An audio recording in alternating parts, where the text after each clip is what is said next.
No vídeo anterior, partimos da cidade de Perito Moreno, sentido sul.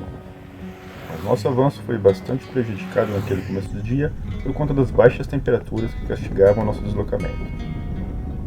Mais perto do meio-dia, as temperaturas subiram e pudemos até curtir um pouco da estrada, já que contávamos também com vento a favor. Mas não por muito tempo, já que quando entramos na Ruta 3, o vento passou a ser lateral e fomos atingidos por uma forte chuva de granizo, que nos obrigou a parar antes do previsto.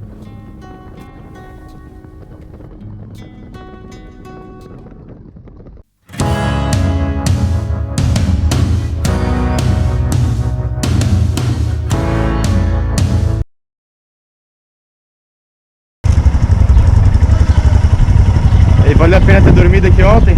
Oxe, valeu. Eu dormi a noite inteira, não vi nada acontecer. Boatos dizem que choveu bastante, não vi nada. Não vi nem o celular despertar hoje de manhã. Então vambora. Vambora. Bora que eu já tô com calor.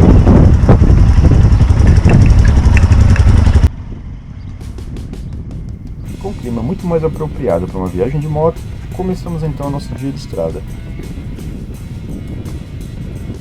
No começo da viagem, lá quando saímos de Florianópolis, estabelecemos que o máximo ideal para se fazer em um único dia seria na casa dos 500 km. Exatamente essa a nossa quilometragem até Rio Gachegos, o destino do dia.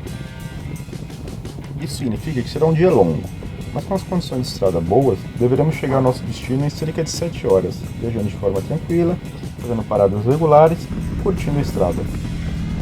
Aliás, a estrada nesse trecho começou a ficar bastante interessante de novo. É alternava trechos desérticos com rios de água de um tom azul que só se vê por aqui.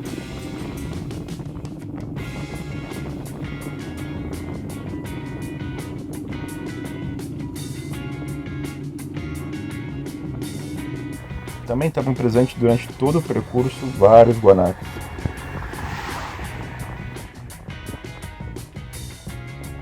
Mas à medida que fomos avançando, o clima foi mudando.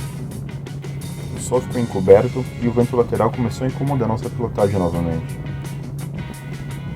A cada quilômetro avançado, as nuvens foram ficando mais pesadas e o vento mais e mais forte. Logo ficou claro que não haveria maneira de escapar da chuva novamente. Colocamos então nossas capas de chuva e seguimos avançando, torcendo para as condições não ficarem tão ruins como no dia anterior.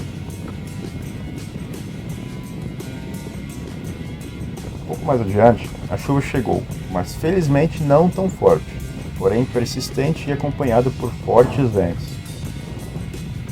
Foram nessas condições que guiamos por cerca de 3 horas até a nossa chegada em Rio Gachegos.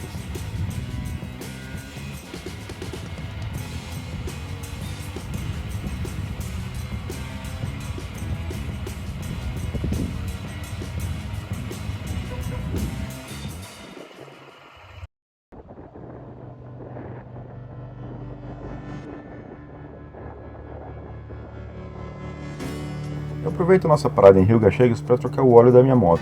A NH precisa de troca de óleo a cada 3.000 km, e em uma viagem tão grande como a nossa, isso acaba sendo uma desvantagem, já que as trocas acabam sendo muito frequentes. Principalmente aqui nessa região, encontrar assistência não é assim tão fácil. Moto pronta, é hora de partir. Esse será um grande dia, já que é o dia que cruzaremos o Estreito de Magalhães e entraremos finalmente na Terra do Fogo. Será também dia de fronteira. Temos que entrar e sair do Chile no mesmo dia para chegar ao nosso destino. Estamos bastante ansiosos para saber como será esse processo migratório. Logo na saída de Rio Gachegos há um posto policial que eventualmente impede o trânsito de motociclistas, a depender das condições do vento. Não foi o nosso caso, já que o dia estava calmo para os padrões patagônicos. Aliás, cruzamos o país inteiro até Ushuaia sem ser parados uma única vez pela polícia. Pouco antes da fronteira, nos deparamos com um trecho de terra. Nós definitivamente não estávamos esperando pilotar por terra, mas ele acabou durando só uns 500 metros e foi bem tranquilo. 67 km depois da nossa saída, chegamos ao Passo Austral para fazer a nossa saída da Argentina.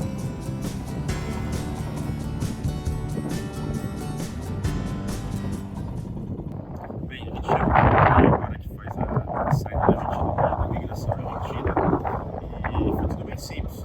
Na verdade, eles pediram para a gente só nosso passaporte, o documento da moto, e é isso. Parece que aqui a 800 metros tem um prédio da imigração chilena, e lá a gente vai fazer a entrada do Chile, né, e a do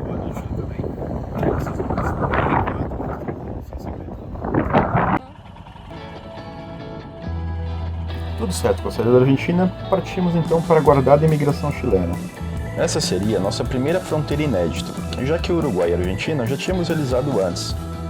E seria essa também a primeira fora dos países do Mercosul, que causava alguma apreensão.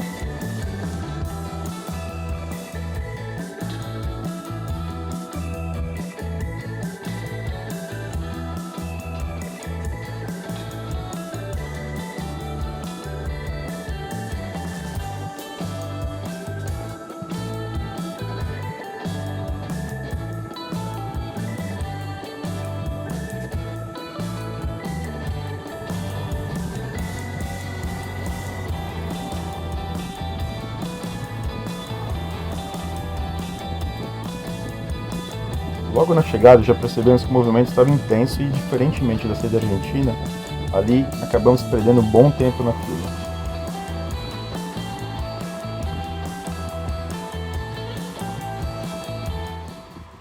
Bom, acabamos de sair aqui da imigração chilena.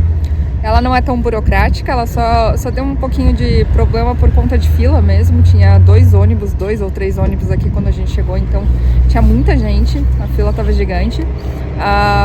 Basicamente a gente passa por 3 guichês ali. A documentação é muito parecida com a da Argentina, né? Com exceção que você usa o seu Apex e não a carta verde.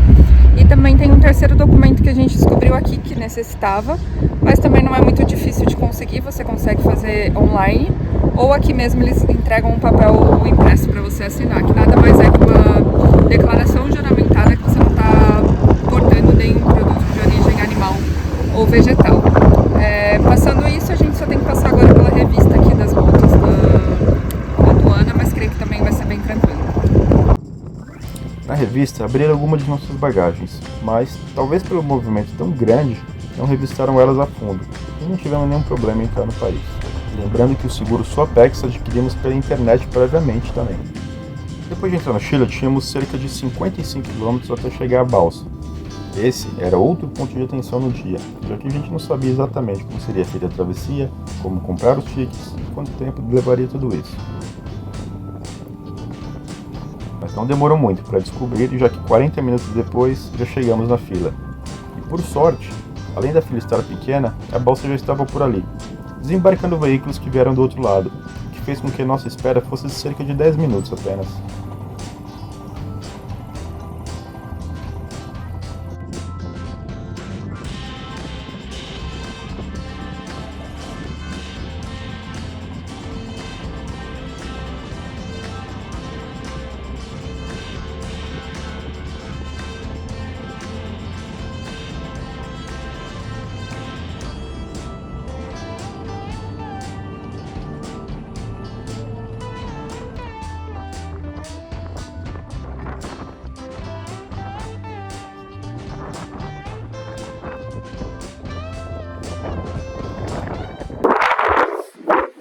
Embarcados, estamos dentro já da balsa que atravessa o Estreito de Magalhães para finalmente chegar na Terra do Fogo. E bem, sobre a travessia, ela é bem rápida, a gente já está chegando aqui no fim, com uma vista maravilhosa aqui, um solzinho para esquentar também nesse frio. E bem, para embarcar é super simples, você pode comprar os tickets online, ou você pode comprar diretamente dentro da balsa, que eu acho que é mais fácil, né? Eles custam uma média de 135 a 40 reais, você pode pagar em pesos chilenos ou pesos argentinos. A travessia também ela é bem rápida, né? A gente já tá chegando aqui no fim.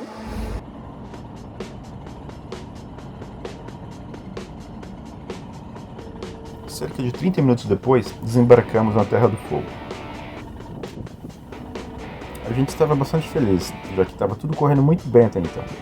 A temperatura estava ok, o vento estava bastante comportado. Os processos migratórios correram sem surpresas e a balsa foi simples e rápida.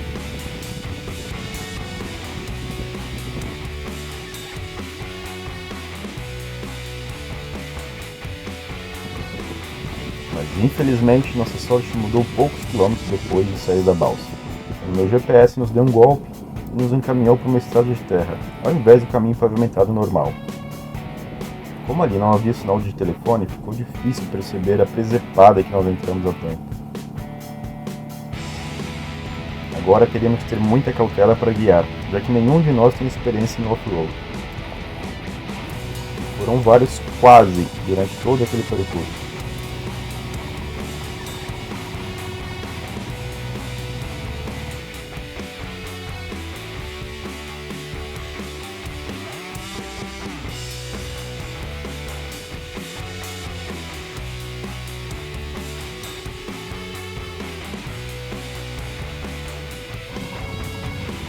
Pelo menos, na metade do caminho, encontramos um posto, fazendo um pequeno desvio, e pelo menos nos livramos do problema de ficar sem combustível. O GPS acabou aprontando uma com a gente. Jogou a gente por uma estrada de terra, num lugar que não tem nada, absolutamente nada, e não é o caminho principal. E eu não consegui prever que ele estava tirando a gente da rota principal. E deu nisso, a gente já andou 60 km já, mais ou menos, estrada de terra, e paramos num posto aqui que fica no meio do nada. É uma planta de gás e refinaria de gasolina também. E tem pelo menos outros 60 km da gente voltar para o asfalto. Mas a gente deu sorte de ter conseguido pelo menos um posto aqui, e o rapaz, o frentista, bastante gentil, deu até pra gente 2 latinhas de coca, 2 snackzinhos para comer também, para matar a fome. Foi um desvio dramático por enquanto, não tá fácil segurar os pontos, não muito pesados, mas a gente tá conseguindo manejar. Espero chegar no final desse vídeo 60 também e chegar sem cair. No fim, acho que aquilo acabou sendo um treinamento para 73 malditos que em algum momento teríamos que encarar na Ruta 40. Mas mais feliz do que qualquer outra coisa no dia foi ver o asfalto surgir, lindo e liso na nossa frente, depois de mais de 100 km.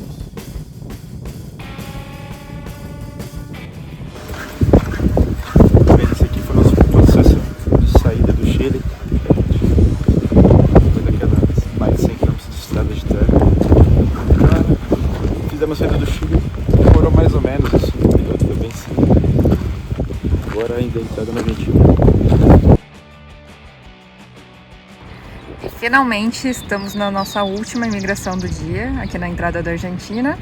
Novamente, né, a nossa segunda experiência da Argentina durante essa viagem foi tudo tranquilo, não teve nenhum problema e super rápido também, não tinha ninguém na fila, então a gente chegou, foi atendido, carimbamos e estamos saindo já direto para o hotel. Daqui uns 80 quilômetros a gente chega no hotel e descansa para amanhã partir finalmente para o Ushuaia. Ao fim, mesmo com aquele perigoso desvio, chegamos à nossa hospedagem na cidade de Rio Grande em segurança e felizes por ter dado tudo certo num dia tão cheio.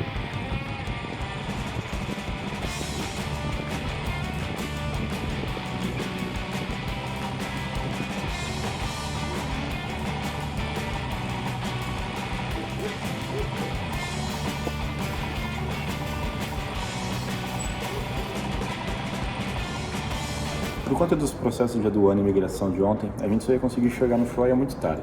E a gente resolveu parar pelo caminho para dormir e escolhemos esse lugar aqui, o Hostel do Fim do Mundo. Que lugar sensacional! É um hostel totalmente voltado para os motociclistas que estão justamente descendo para o Ushuaia. Aqui eles têm alimentação, tem um bar também para quem gosta de tomar uma coisa, e tem uma comunidade que fica aqui, não é só o hostel. Tem pessoas que moram aqui perto, motociclistas que vêm para cá para beber e confraternizar. É uma parada obrigatória, na minha opinião, para quem está descendo para o Ushuaia. Sem contar os diplomas de motociclistas internacionais que a gente ganhou aqui. Que legal é isso, ó! Vamos deitar? Vamos!